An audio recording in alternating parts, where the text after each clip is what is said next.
जी बातें तो मीठी मीठी बोले राजा जी कमरिया बोले बोले कमरिया बोले बोले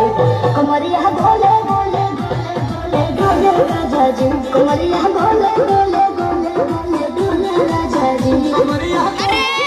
बोले बोले रानी जी कमरिया बोले बोले बोले बोले बोले रानी एक बार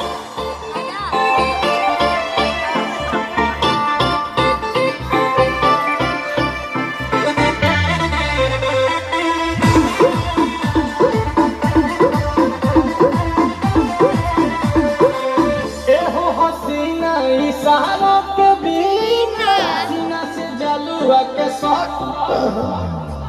होला रानी गारू जवानी पानी पिए लुगा का